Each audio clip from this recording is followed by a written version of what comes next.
خطاب دیتا ہوں قبلہ حجت الاسلام والمسلمین استاد عہدہ قبلہ علامہ علی اصغر صاحب صاحب کو قبلہ صاحب کی صحت و سلامتی کے لیے بلند ترین صلوات.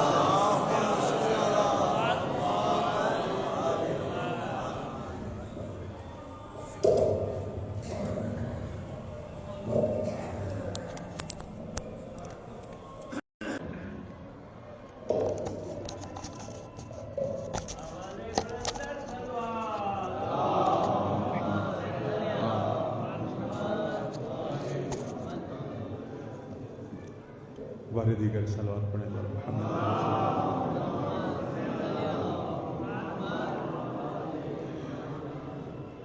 شب نیمہ شعبان ہے، شب ولادت باسعادت یوسف زہرا. بہت ساری دعائیں ہر میں حضرت معصومہ کے جوار میں ہیں. شب بھی متبرک ہے، جگہ بھی متبرک ہے. پروردگار سب کی دعاؤں کو قبول و منظور فرمائے. اس دعا کی قبولیت کے لیے صلوات پڑھیں پر محمد و آلہ.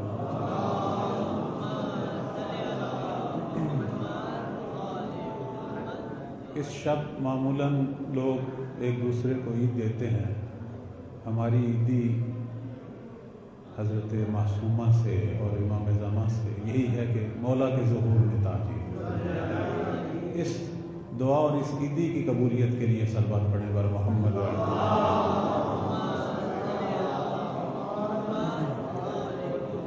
اعوذ باللہ من الشیطان الرجیم.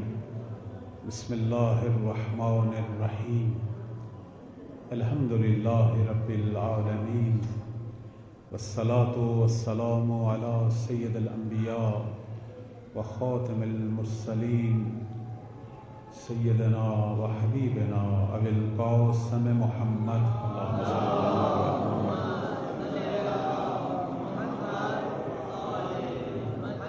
وعلی آلہ طیبین الطاہرین المعصومین سیما بقیت اللہ فی الارضین.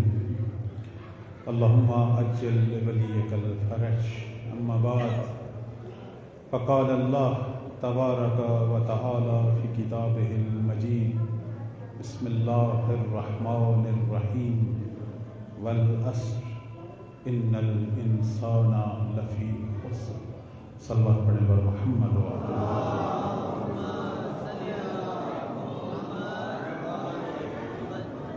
عزار گرامی، مومنین کرام، آج خمسہ کی چوتھی محفل ہے. میں نے مولا کے حوالے سے چند موضوعات شروع کیے تھے. پہلے دن معرفت امام زمان کو بیان کیا، دوسرے دن مولا کی غیبت کو بیان کیا، تیسرے دن مولا کے انتظار کو بیان کیا. آج جو ہے وہ علامات ظہور کو بیان کرنا تھا، اور انشاءاللہ کل مولا کا زمانہ ظہور بیان کریں گے انشاءاللہ. پروردگار یہ ہمارا کہنا اور آپ کا سننا اپنی بارگاہ میں قبول فرمائے. آج چونکہ شب ہے ولادت کی، تھوڑا سا ذکر میں مولا کی ولادت کا بھی کروں گا کہ اسی طرح کی ایک شب تھی 255 ہجری کی. بہت ہی توجہ چاہوں گا، اپنے ذہنوں کو لے جائیں 11ویں مولا کے گھر میں، کہ جب ہمارے آقا اور مولا امام عسکری علیہ السلام کا زمانہ تھا. 255 ہجری کی ایک شب تھی، شب نیمہ شعبان.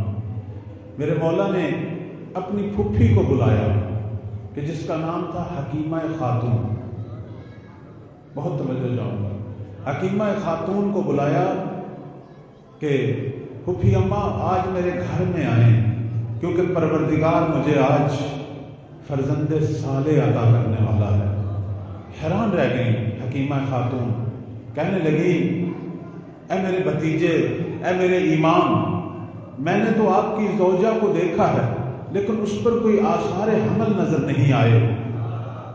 کہا یہ وہی مسئلہ ہے جو موسیٰ کی والدہ کو پیش آیا کہ جب اللہ نے موسیٰ کو بھیجا تھا تو موسیٰ کی ماں پر بھی آثار حمل ظاہر نہیں کیے.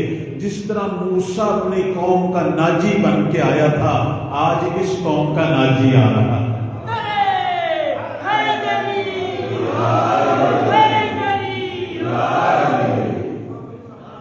بلاخر بی بی حکیمہ آئیں، گھر میں آئیں. حضرت نرجس خاتون سلام اللہ علیہا جو روم کی شہزادی تھی لیکن کنیز تھی در اہل بیت کی. آ کے بی بی کو دیکھتی ہیں کوئی آثار نہیں. پھر تھوڑا سا حیران ہوئی، آخر عورت کو پہچانتی. پھر تھوڑا سا حیران ہوئی، لیکن آواز آئی دوسرے کمرے سے 11ویں مولا کی کہ پھوپھی اماں، امام کی کلام میں شک نہیں کرنا.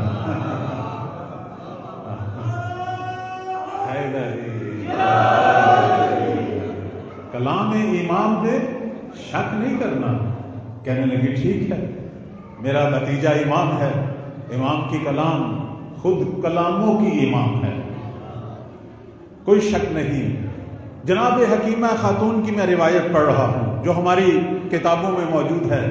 حکیمہ خاتون بتاتی ہیں کہ میں عبادت کر رہی تھی، حضرت نرجس بھی عبادت کر رہی تھی. عبادت کرتے کرتے بی بی سو گئی، میری بھی آنکھ لگ گئی. سحر کے قریب میں نے آواز سنی، دیکھا چہرے پہ آثار ہیں عجیب بی بی نرجس کے. پوچھا میری آقازادی سیدہ کیا ہے آپ کو، کیوں پریشان ہیں؟ کہنے لگی کوئی عجیب سا سما ہے. تھوڑی سی دیر گزری تو ایک اونگ سی آ گئی. بی بی حکیمہ کو، شاید بی بی نرجس کو یہ وقت ہے پروردگار کا کہ جب حوران بہشت نازل ہوتی ہیں. اور جب وہ منظر ہٹا تو دیکھا ایک شہزادہ سجدے میں پڑا ہوا ہے. اللہ اکبر. ایک شہزادہ، ایک خوبصورت بچہ سجدے کی حالت میں ہے اور قرآن کی سورہ قصص کی 5 نمبر آیت کی تلاوت کر رہا ہے. اور کون سی آیت ہے؟ وَنُرِيدُ أَن نَّمُنَّ عَلَى الَّذِينَ اسْتُضْعِفُوا فِي الْأَرْضِ. یعنی پروردگار کا یہ فرمان بتا رہا ہے کہ اب ہم نے ارادہ کر لیا ہے کہ زمین پر وہ لوگ جنہیں کمزور کیا گیا تھا ان پر احسان کریں. اللہ اکبر.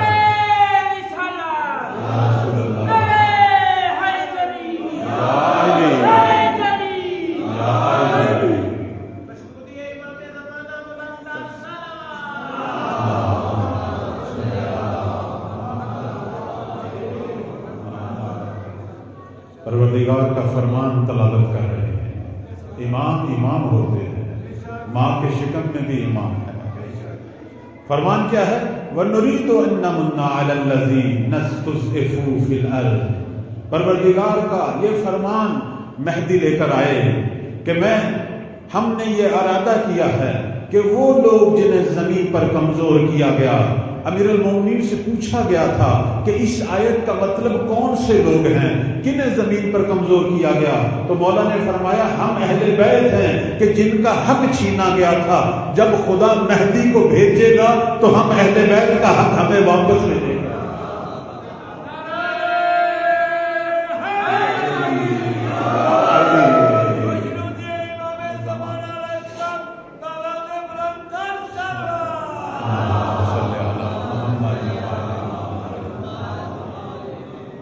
جب ہمارا مہدی آئے گا اس وقت ہمیں ہمارا حق واپس ملے گا. اس وقت دنیا دیکھے گی اہل بیت کی حکومت کو. اس وقت دنیا دیکھے. اس لیے تو ہمارے ائمہ کہا کرتے تھے کہ جس نے بھی حکومت کرنی ہے کر لو، جس کو شوق ہے حکومت کا. جب ہمارا قائم اٹھے گا، جب مہدی آئے گا، پھر قیامت تک فقط ایک ہی حکومت ہوگی، وہ آل محمد کی ہوگی. فقط ایک حکومت، آل محمد ہی حکومت کریں گے. اور یہ وہ پیغام تھا جو آج کی رات جب تشریف لائے میرے مولا سجدے کی حالت میں اس پیغام کی تلاوت کر رہے تھے۔ ہم حکیمہ خاتون کہتی ہیں کہ میں نے وقت ولادت جب دیکھا مہدی کو، ایک بچے کو دیکھا، ایک چمکتے ہوئے چاند کو دیکھا جو سجدے کی حالت میں قرآن کی تلاوت کر رہا ہے اور اس آیت کو پڑھ رہا ہے کہ اب ہم نے ارادہ کر لیا ہے کہ زمین والوں میں جن کو کمزور کیا گیا تھا ان پر احسان کریں اور انہیں امام بھی بنائیں اور زمین کا وارث بھی بنائیں۔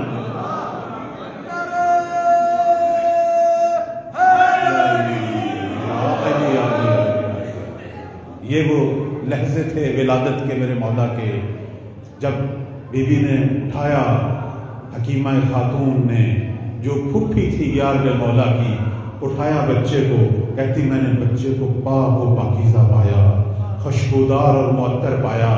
اسی وقت 7 والے کمرے سے میرا بھتیجا یار مولا کی آواز آئی، اے میری پھوپھی میرے لخت جگر کو میرے پاس لاؤ، اے میری پھوپھی میرے لخت جگر کو میرے پاس لاؤ۔ کہتی میں لے کے گئی، اب یار مولا نے 12ویں مولا کو اٹھایا اپنی گود میں۔ اللہ اکبر۔ اس وقت ایک جملہ کہا جو ہماری کتابوں میں موجود، اور وہ جملہ کیا ہے؟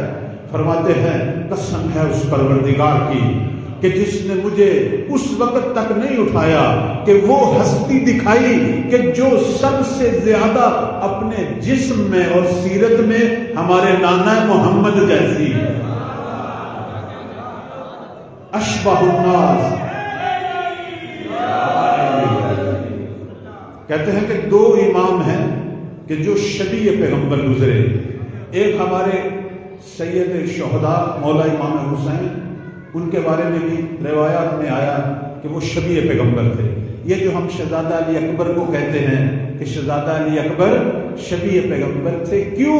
چونکہ ان کے بابا حسین شبیہ پیغمبر تھے۔ اور دوسرا امام کہ جس کے بارے میں 11ویں مولا نے فرمایا کہ دنیا میں کائنات میں سب سے زیادہ اگر کوئی اپنے اخلاق میں اور خلقت میں، یعنی اپنی شمائل میں اور اپنی سیرت میں اگر ہمارے نانا محمد کی شبیہ ہے تو وہ میرا بیٹا مہدی ہے۔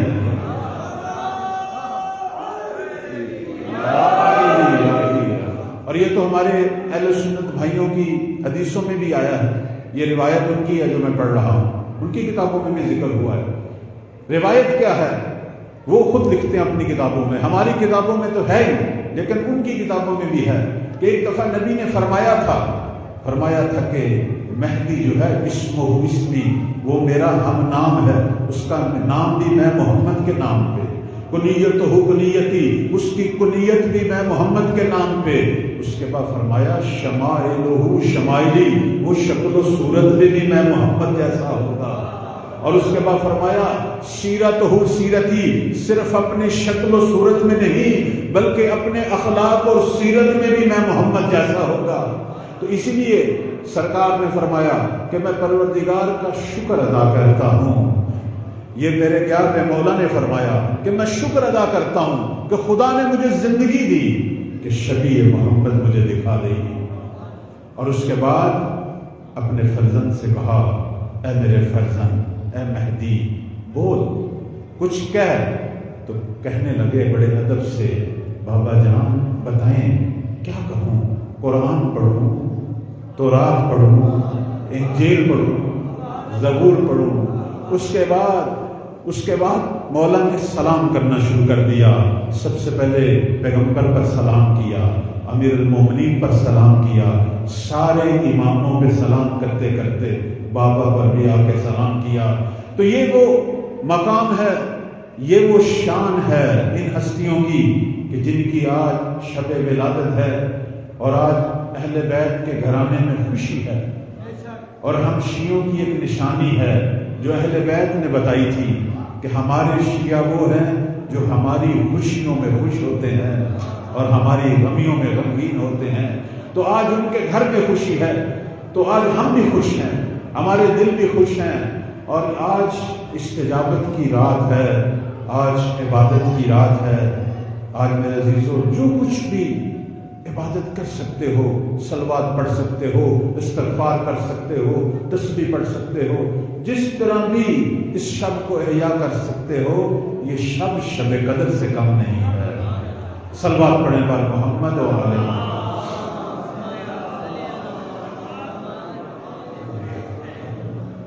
چونکہ میں نے موضوع کے اعتبار سے یہ جو خمسہ میں شروع ہوا تھا سلسلہ، آج جو موضوع بیان کرنا تھا وہ علامات ظہور کا تھا کہ مولا کے ظہور کی علامات کیا ہیں۔ ہو سکتا ہے بہت سارے احباب کے ذہنوں میں یہ سوال ہو کہ مولا کب ظہور کریں گے، اس سے پہلے کیا ہوگا۔ صرف اس موضوع کو تھوڑا سا بیان کروں گا، انشاءاللہ آپ کی توجہ رہے۔ صلوات پڑھیں پر محمد و آل محمد۔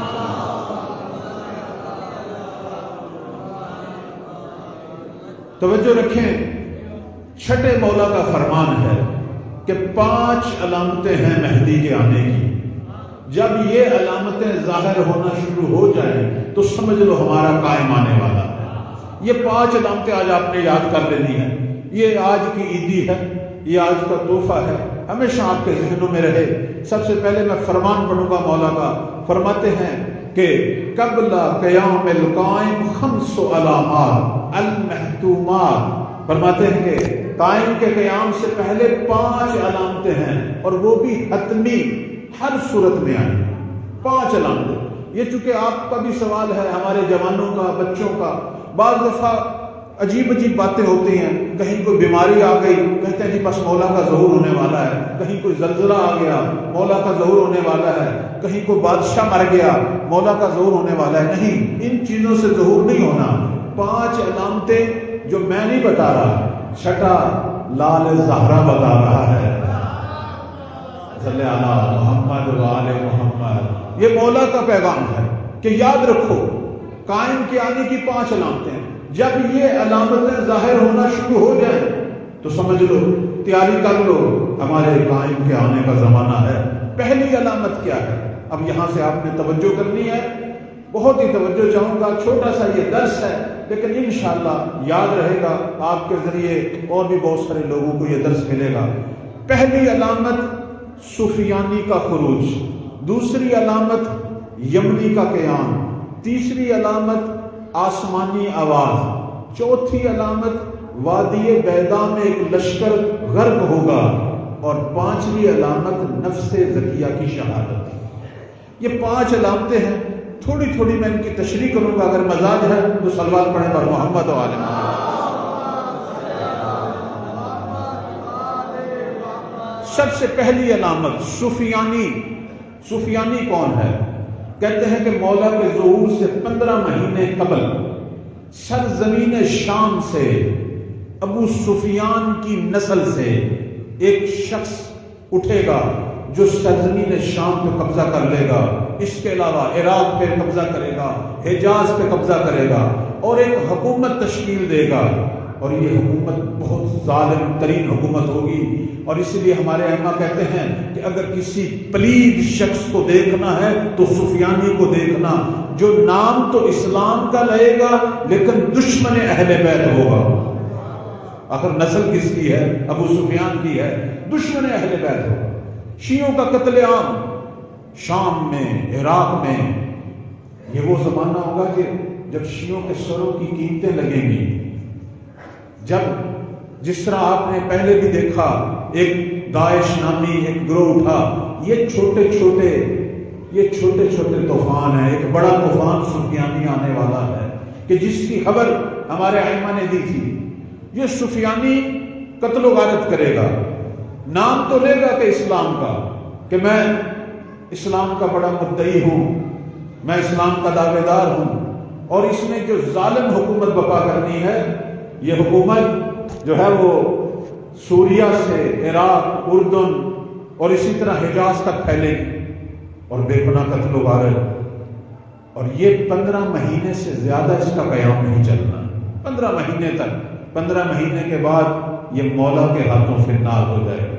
یہ پہلی علامت جو آپ کے ذہن میں ہونی چاہیے، چونکہ آج موضوع علامات ظہور۔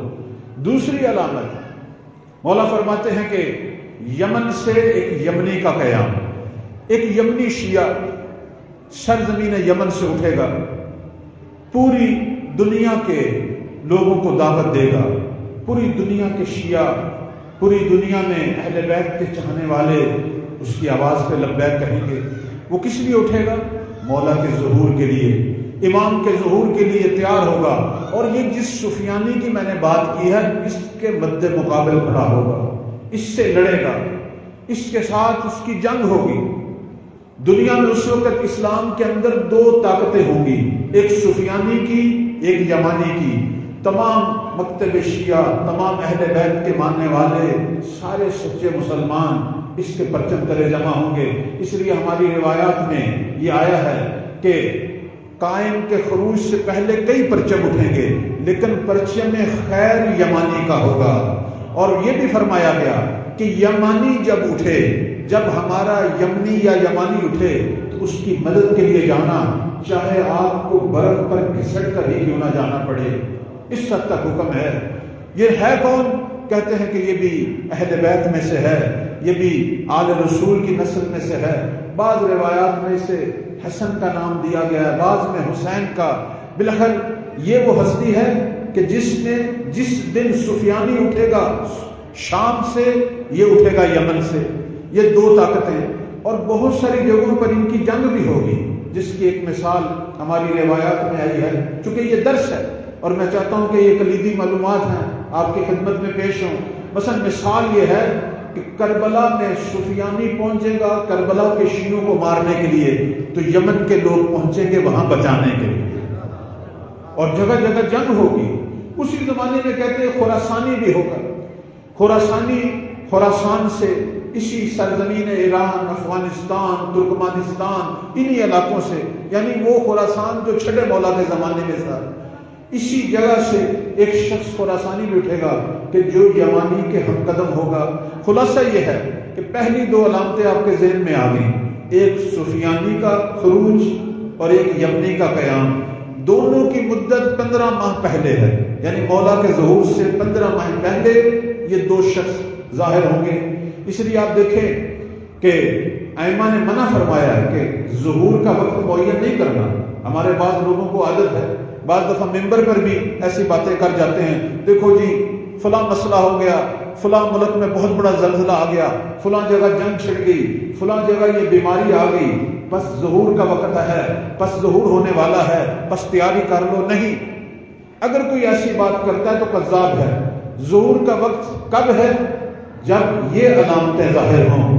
اور اس لیے ہماری بعض روایات میں کہا گیا ہے کہ سفیانی کے خروج سے پہلے اور آسمانی آواز سے پہلے اگر کوئی ظہور کے وقت کی معین ہونے کی بات کرتا ہے تو اس کو جھٹلاؤ، وہ کذاب ہے، نہیں ہو سکتا۔ بس تیسری علامت جو آپ کی خدمت میں بیان کروں گا وہ آسمانی آواز۔ تیسری اہم علامت جسے روایات میں بیان کیا گیا وہ آسمانی آواز ہے۔ کہتے ہیں کہ آسمان سے ایک آواز آئے گی۔ کب آئے گی؟ ہماری بعض روایات کہتی ہیں ماہ رجب میں آئے گی، بعض کہتی ہیں ماہ رمضان میں آئے گی۔ آواز کیا ہے؟ کس کی آواز ہے؟ روایات کہتی ہیں حضرت جبرائیل کی آواز ہے۔ کیا کہے گا؟ روایات کہتی ہیں، معصومین فرماتے ہیں امام زمان کا تعارف کروائے گا، لوگوں کو بشارت دے گا۔ ایک آواز آئے گی آسمان سے کہ جس کو مشرق سے مغرب تک سنا جائے، زمین پہ رہنے والے پوری زمین والے سنیں گے۔ اور اس کے بارے میں یہ بھی ہے کہ ہر شخص اپنی زبان میں اسے سمجھے گا۔ اب دنیا میں کتنی بولیاں بولی جاتی ہیں، لیکن ہر شخص اسے اپنی زبان میں سمجھے گا، سنے گا، سمجھے گا، اور آواز ایسی ہوگی کہ سویا شخص بھی اٹھ کے کھڑا ہو جائے گا۔ آواز جبرائیل کی ہوگی اور اس کے اندر تعارف کروائے گا وہ مولا کا اور ان کے ظہور کی بشارت دے گا۔ بعض روایات جو میں دیکھ رہا تھا اس حوالے سے، اس میں کہا گیا کہ جبرائیل 2 دفعہ بولے گا، رجب میں بھی بولے گا اور ماہ رمضان میں بھی بولے گا۔ 2 دفعہ اس کی آواز آئے گی، ایک دفعہ وہ امام کے ظہور کی بشارت دے گا اور ایک دفعہ وہ اعلان کرے گا پوری دنیا والوں کے لیے۔ اور وہ اعلان کیا ہے کہ حق علی کے شیعوں کے ساتھ ہے۔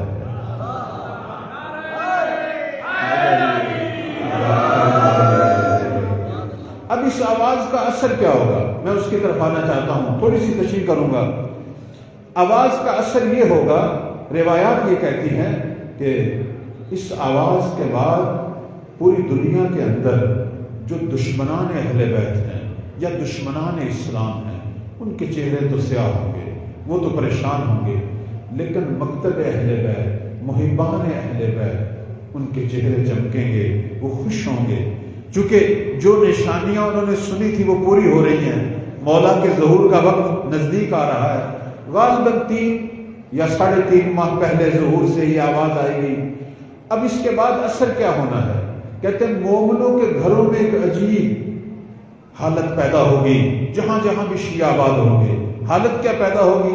بہت ہی توجہ چاہوں گا، ایک تاریخ کے خاص حصے کی طرف آپ کو میں لے جانا چاہتا ہوں کہ جب جناب مسلم نے قیام کیا تھا کوفہ میں، آپ کو یہ واقعہ یاد ہوگا، سینکڑوں ہزاروں دفعہ پڑھا گیا۔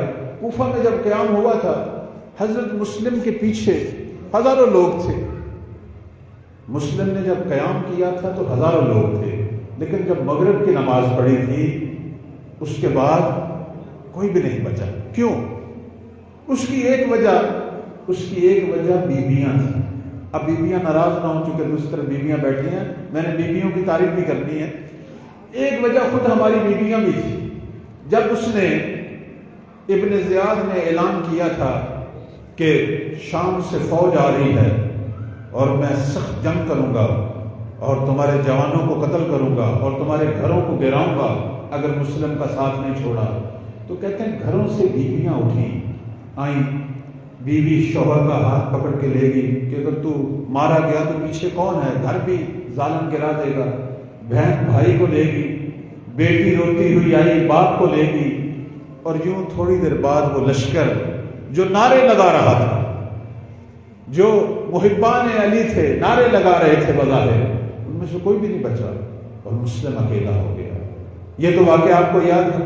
اب میں آتا ہوں اس موضوع کی طرف۔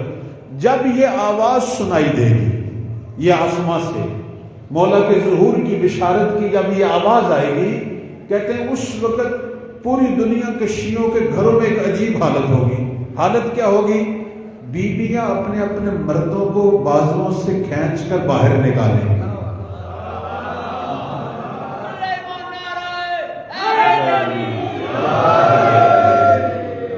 بیویاں ہماری مومنات جو ہیں وہ گھروں سے اپنے مردوں کو باہر نکالیں گی۔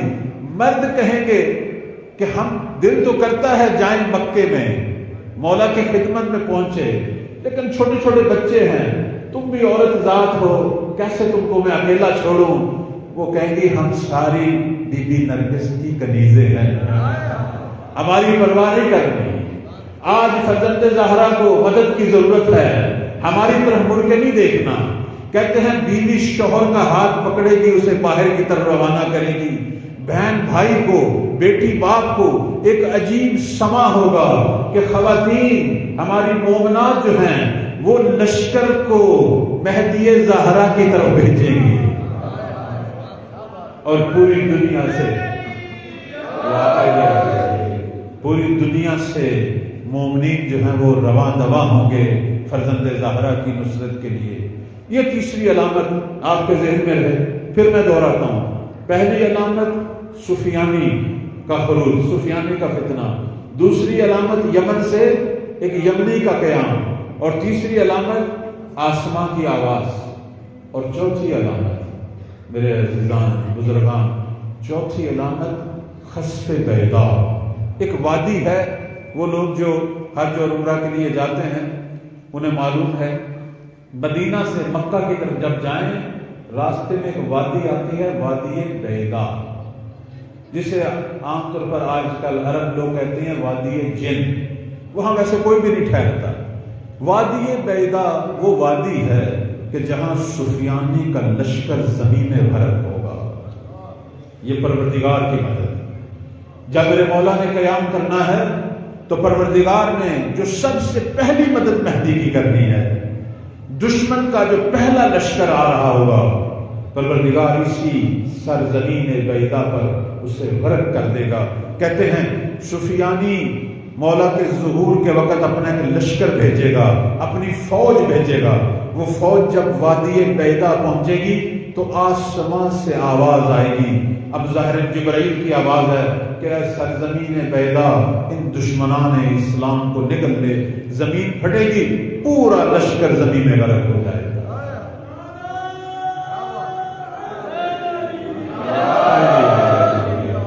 دو نفر بچیں گے، دو شخص بچیں گے کہ جن کے سر پیچھے کی طرف مڑ چکے ہوں گے، عذاب الہی کو دیکھیں گے، ایسی دہشت اور خوف طاری ہوگا، اور خدا کی نشانی جو عذاب کی ان پر طاری ہوگی کہ سر ان کے پیچھے کی طرف پلٹ جائیں گے۔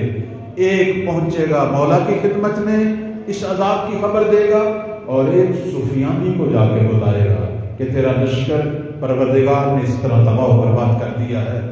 یہ چوتھی علامت۔ اور پانچویں علامت میرے بزرگان، میرے عزیزو، وہ نفس زکیہ کی شہادت ہے۔ کہتے ہیں مولا کے ظہور سے 15 دن پہلے، تقریباً 15 دن پہلے، مولا مدینہ سے اپنا ایک ناصر بھیجیں گے جو حسنی سادات میں سے ہوگا۔ کہتے ہیں کہ وہ ناصر مسجد الحرام میں جائے گا اور وہاں جا کے لوگوں کو مولا کے ظہور کی بشارت دے گا اور مولا کی آمد کا اعلان کرے گا اور لوگوں کو مولا کی نصرت کی طرف پکارے گا۔ تو وہی خانہ کعبہ میں رکن و مقام کے درمیان اسے شہید کر دیا جائے گا۔ مکہ کے ظالم اسے مار دیں گے۔ بس یہ آخری علامت ہے کہ اس کے 15 دن بعد دنیا بیت اللہ سے یوسف زہرا کو طلوع ہوتا دیکھے گی۔ یہ آخری علامت ہے۔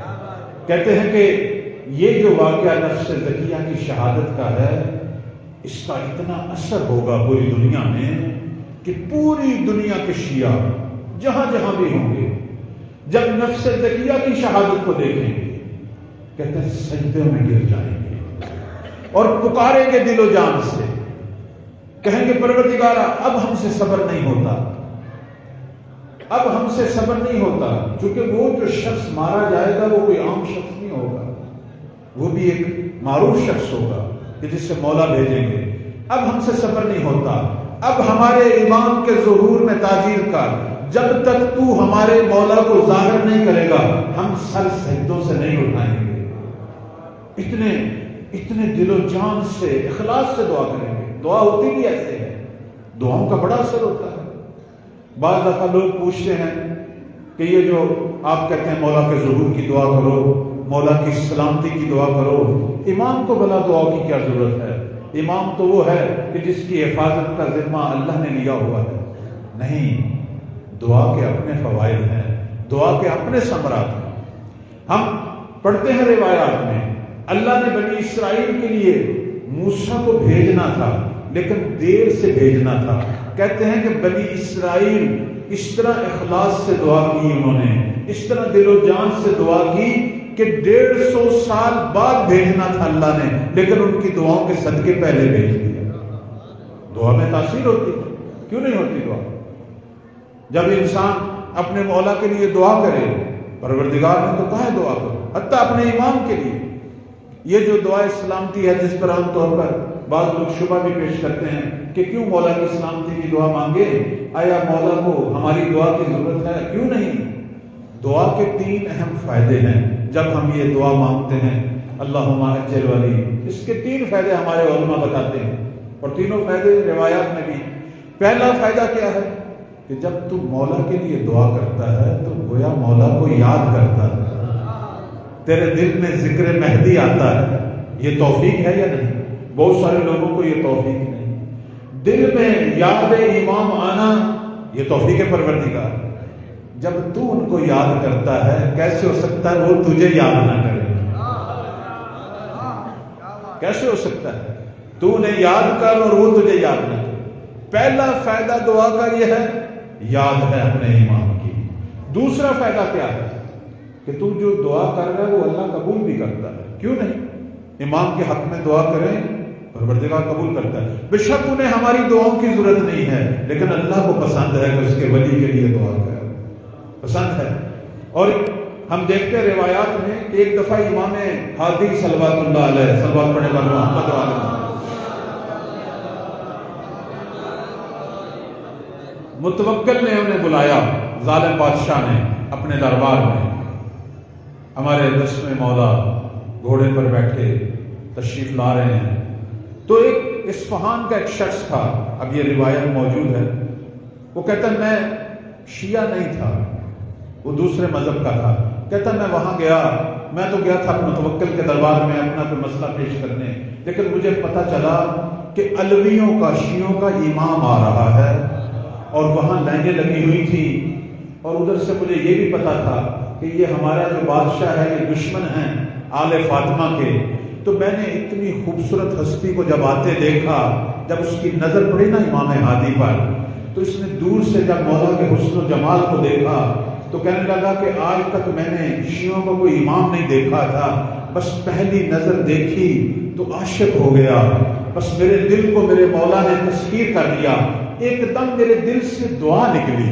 امام تو بہت دور تھے، دعا نکلی کہ خدایا ان کی حفاظت کر، متوکل کے شر سے ان کو بچا، یہ دعا میرے دل سے نکلی، امام کی سواری بڑی دور تھی، میں نے ویسے ہی دعا کی کہ یہ بلاخر آل رسول ہے، سید زادہ ہے، ٹھیک ہے میں اسے امام نہیں مانتا، لیکن بادشاہ بڑا ظالم ہے، کہیں نقصان نہ پہنچا دے، میں یہ دعا کر رہا تھا، مولا کی سواری جب میرے پاس سے گزری تو امام ہادی نے ایک نگاہ میری طرف کی اور مجھے کہا ہے فلاں تو نے جو دل میں دعا کی تھی وہ اللہ نے قبول کر لی ہے۔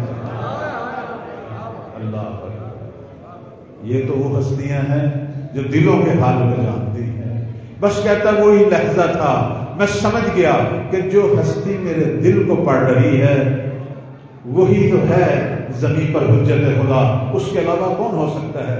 تو دوسرا فائدہ پروردگار قبول کرتا ہے، اور تیسرا فائدہ وہ یہ ہے کہ جب تو دعا کرتا ہے تو امام بھی تیرے لیے دعا کرتا ہے، اور یہ تو روایات میں آیا ہے کہ جب ہم سو جاتے ہیں گناہ کرتے کرتے، ہمارے مولا اس وقت اپنا سجادہ بچھاتے ہیں اور اپنے شیعوں کے لیے دعا کرتے ہیں، ان کے گناہوں کی مغفرت کے لیے، ہمارے اعمال جو ہم سے چھوٹ جاتے ہیں وہ مہدی زہرا ہے جو ہمارے لیے دعا کرتے ہیں اور پروردگار کی بارگاہ میں شفاعت کرتے ہیں کہ ان ہمارے شیعوں کو عذاب نہ کرنا، اگر جس کا حق تھا توبہ کر کے سوتا، اگر اس نے توبہ نہیں کی تو میں اس کا امام تیری بارگاہ میں توبہ کر رہا ہوں۔ اللہ تعالی ہم سب کو سچے معنوں میں اپنے مولا کی معرفت پیدا کرنے اور ان کی محبت حاصل کرنے کی توفیق عطا فرمائے۔ صلوات پڑھنے پر محمد و آل محمد۔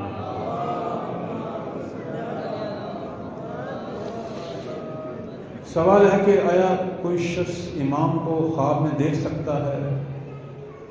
کیوں نہیں دیکھ سکتا؟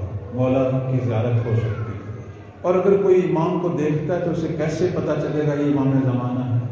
لازمی نہیں ہے کہ اسے پتہ چلے، اگر تو اس ہستی نے بتا دیا تو ٹھیک ہے، اگر نہ بتائے تو ان کی مرضی، لیکن زیارت ہو جاتی ہے۔ ہم میں بہت سارے لوگ ہیں، خواب کی بات چھوڑیں، ہمیں ویسے بھی مولا کی پتہ کتنی بار زیارت ہوئی ہے، اس لیے کہتے ہیں جب مولا ظہور کریں گے اس وقت جب دنیا نے دیکھے گی تو پکار کے، اس وقت پکار کر کہے گی ہم نے ان کو پہلے بھی کئی بار دیکھا ہے۔ ہاں خوش قسمت لوگ ایسے ہیں کہ جنہیں مولا بتا دیتے ہیں تو یہ ان کا کرم ہے، اگر وہ بتا دیں تو ٹھیک ہے، ورنہ ان ہستیوں کی زیارت ہو سکتی ہے۔ اور دوسرا سوال جو ہے وہ عجیب سا سوال ہے کہ امام زمانہ کی تلوار سب سے پہلے آیا مولویوں پر چلے گی؟ یہ ہمارے ملک کے اندر بھی یہ لطیفہ مشہور ہے، عام طور پر لوگ اسے بیان کرتے ہیں، نہیں میرے عزیزو کوئی ایسی بات نہیں ہے، یہ وہ بات ہے کہ جو کتابوں میں لکھی نہیں ہوئی، یہ وہ بات ہے جو کتابوں میں نہیں لکھی، کچھ سینوں میں چل رہی ہے کہ جس کا کوئی ماخذ نہیں ہے۔ امام کیوں مولویوں پر تلوار چلائیں؟ مولوی جو مولا کا ذکر کریں، مولوی جو ان کے دین کو پھیلائیں، ان کی نشر و اشاعت کریں، امام کیوں کسی کو ماریں؟ امام مارنے کے لیے نہیں آ رہا، زندہ کرنے کے لیے آ رہا ہے۔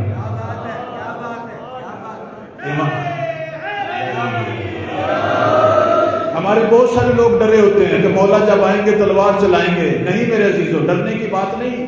تلوار ظالموں پہ چلے گی، گناہ گاروں کو تو ہدایت دے گی.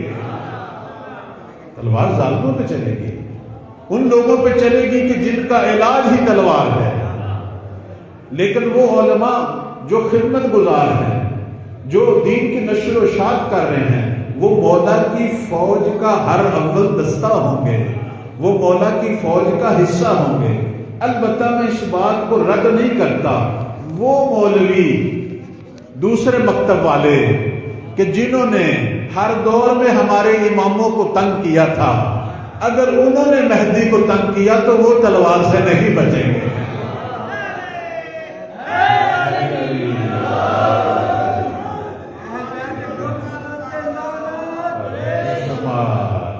تو یہ تلوار ان مولویوں پہ چلنی ہے جنہوں نے فتنے پھیلانے ہیں، جنہوں نے تکفیریت پھیلانی ہے.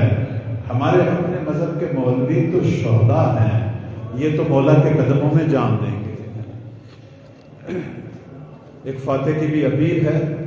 والدہ ملک جمیل گنگو، سیدہ امیر بانو بنت امراؤ علی، ان دونوں ہستیوں کے لیے اور اپنے اپنے مرحومین کے لیے، شہداء ملت کے لیے، بزرگان کے لیے ایک سورہ